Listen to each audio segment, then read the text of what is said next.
Donc la situation économique mondiale s'améliore en ce début d'année 2017 avec une reprise qui se confirme dans la plupart des pays industrialisés, notamment dans la zone euro. Il y a une exception qui est celle du Royaume-Uni où le vote en faveur du Brexit s'est suivi d'un ralentissement qui devient assez notable de l'économie britannique. La croissance économique globalement se maintient, ce qui fait que pour l'année 2017, on devrait avoir une croissance mondiale aux alentours de 3,2%.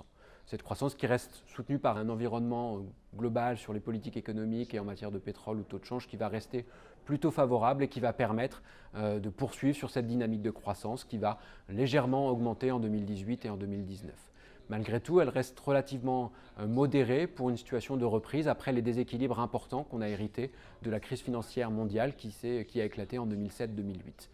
Est-ce que ce rythme de croissance sera suffisant, notamment pour permettre de réduire ce chômage qui reste important dans un certain nombre d'économies, pour permettre de réduire les inégalités ou les niveaux de dette publique comme privée qui ont assez fortement augmenté pendant la crise.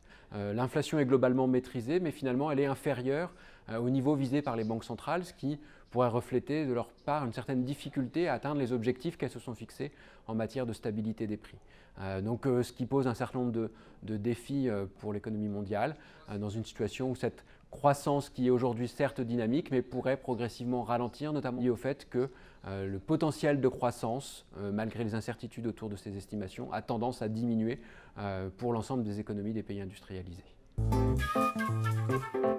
Notre scénario de croissance, qu'on a appelé d'ailleurs croissance en héritage, montre qu'on est désormais sur une trajectoire de reprise. On attend 1,8% de croissance en 2017, 1,7% en 2018 et 1,9% en 2019. Donc on a une croissance quand même suffisamment robuste pour faire baisser le chômage. Alors on voit que notamment on a une réduction du chômage à fin 2019 autour de 8,5%.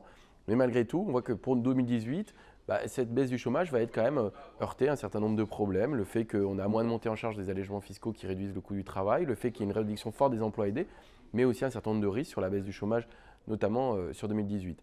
Après, sur les politiques propres et les politiques budgétaires ou fiscales, on voit que les politiques qui ont été choisies, et notamment la réduction assez forte de la fiscalité du capital ou celle des entreprises, vont avoir des effets assez faibles en fait à court terme, plus forts à long terme.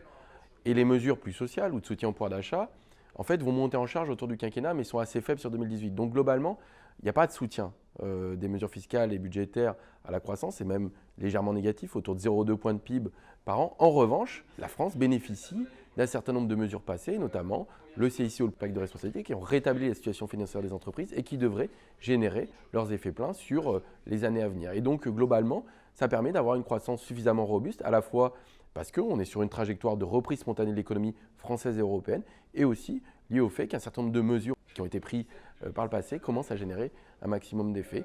Et donc globalement, on aura une réduction du chômage, alors certes assez lente, mais qui devrait être autour de 8,5% en 2019, et des déficits qui baissent, alors assez lentement, mais qui baissent. On devrait être en dessous de 3% en 2017 et 2,6% en 2018. Une légère remontée en 2019, il y a la transformation du CICE, on devrait revenir à 2,9%, mais malgré le tout, on devrait être en dessous des 3%, ce qui devrait permettre à la France de sortir du bras correctif du pacte de stabilité.